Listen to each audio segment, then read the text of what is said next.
What's up everybody, this is Nightwing2303 from sneakerfiles.com. Today we're coming at you with another performance review. Today's review is on the Under Armour Micro G Clutch.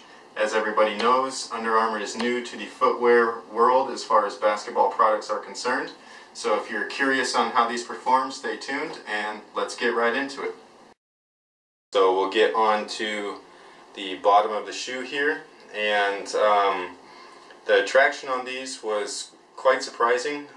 There is no herringbone, but they, did the job just fine. It's a multi-directional pattern that they used, and there are all of these flex grooves inside.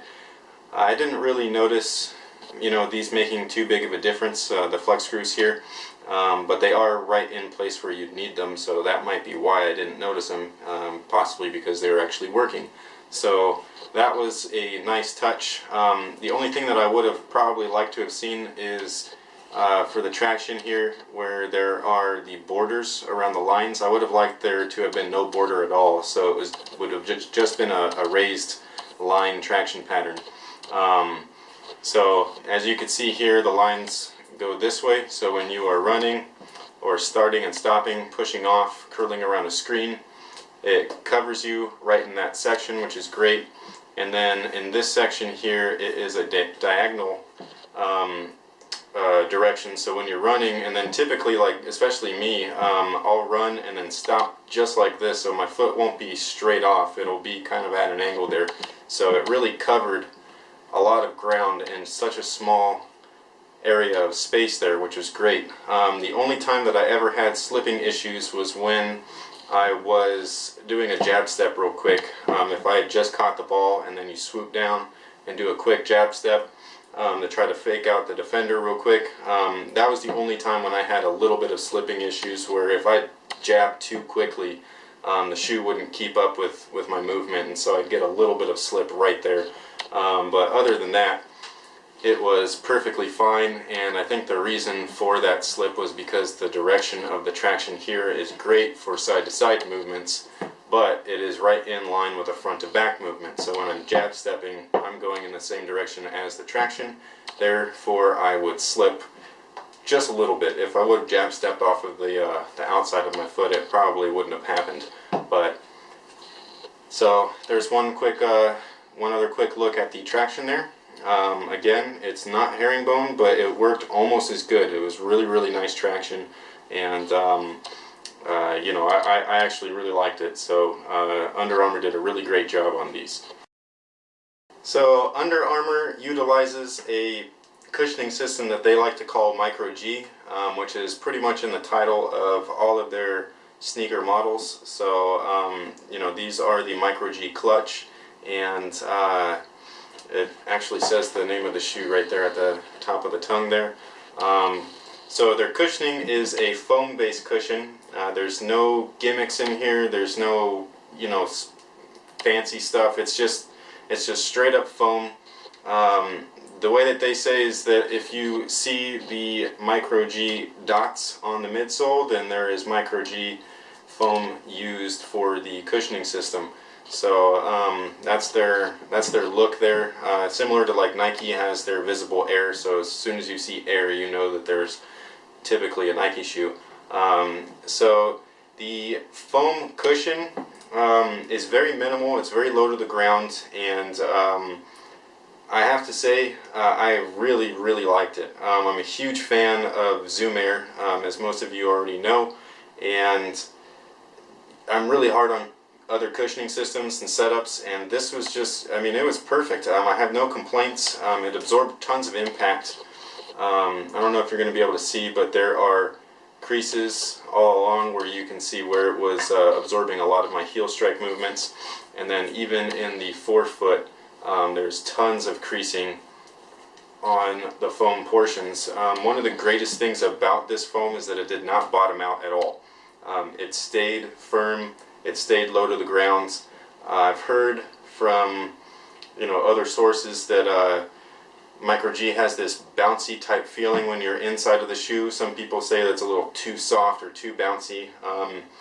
The feeling that you get from a bouncy, soft, or squishy type of feeling under your foot actually doesn't come from the foam that they use. It's very resilient and dense.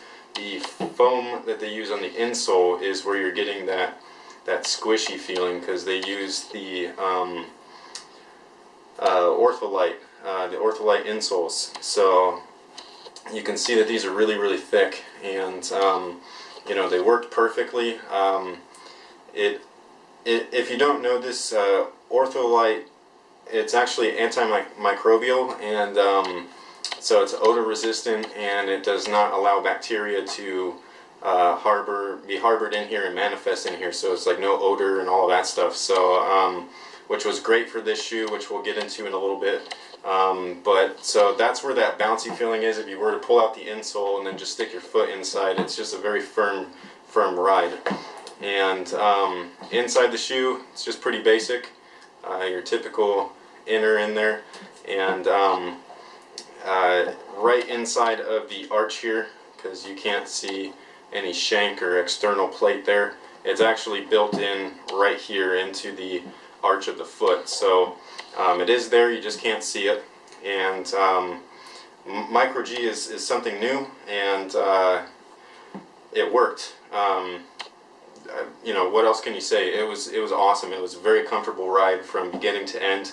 I would play in about 3 to 4 hour stretches in these, and I didn't have any problems at all as far as the cushioning was concerned. So another plus, traction was good, cushioning was just as good as any other cushioning out there. And you know, so far so good with Under Armour's performance. So let's move on to the next category. So the material and the fit.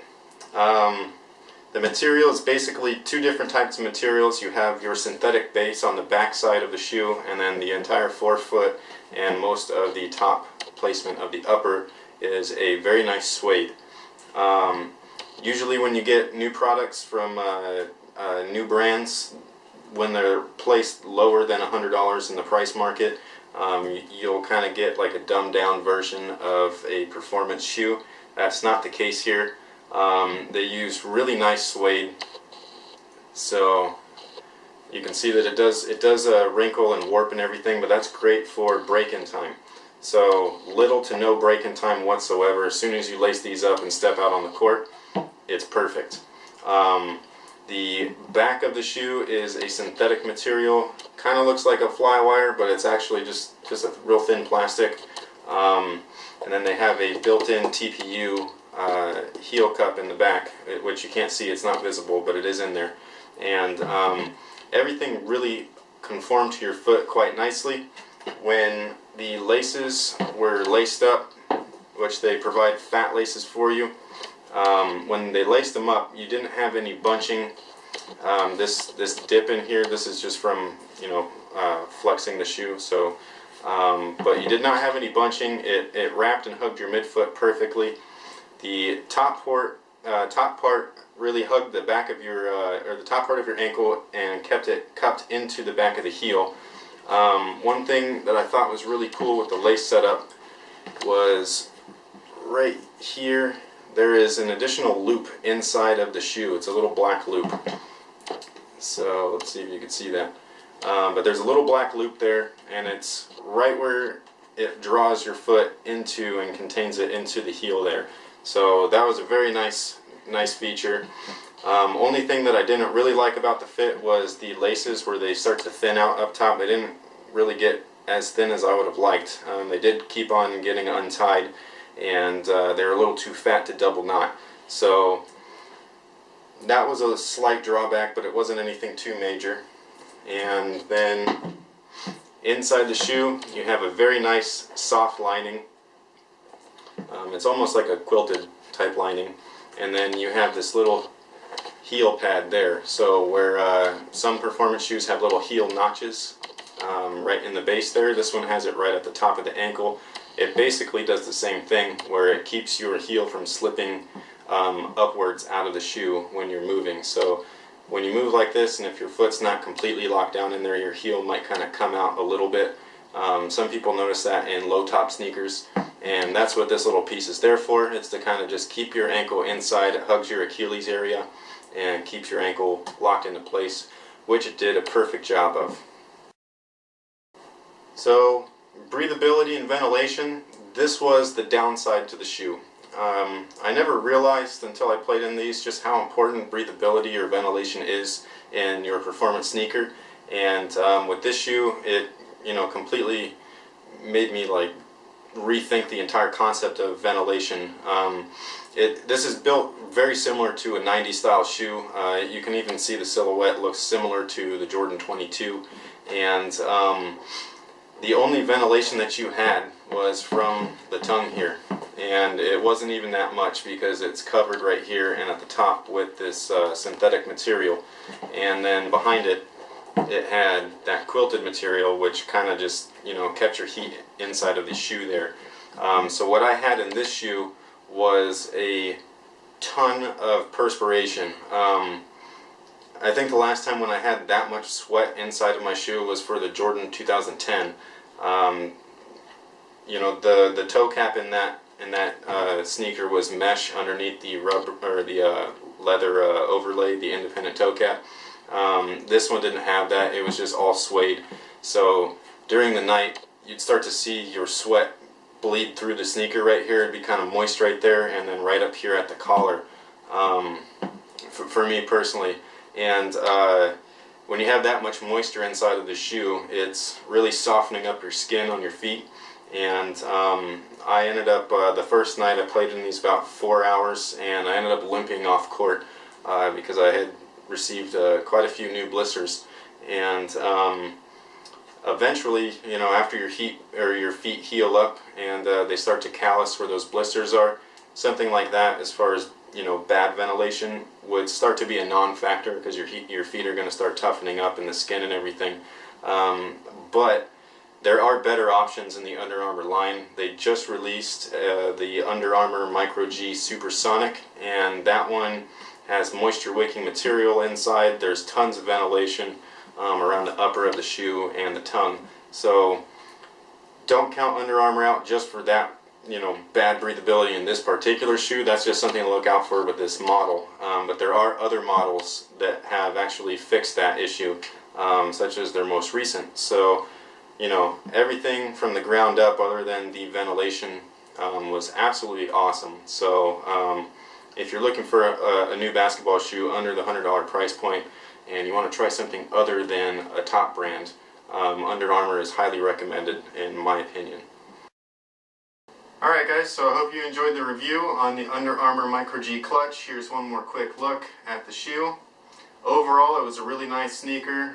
Performance wise, the money spent on them, they all come well under the $100 price mark, so especially for a new brand, that's nice. And in my opinion, these are competitors with the top brands like Nike and so on. So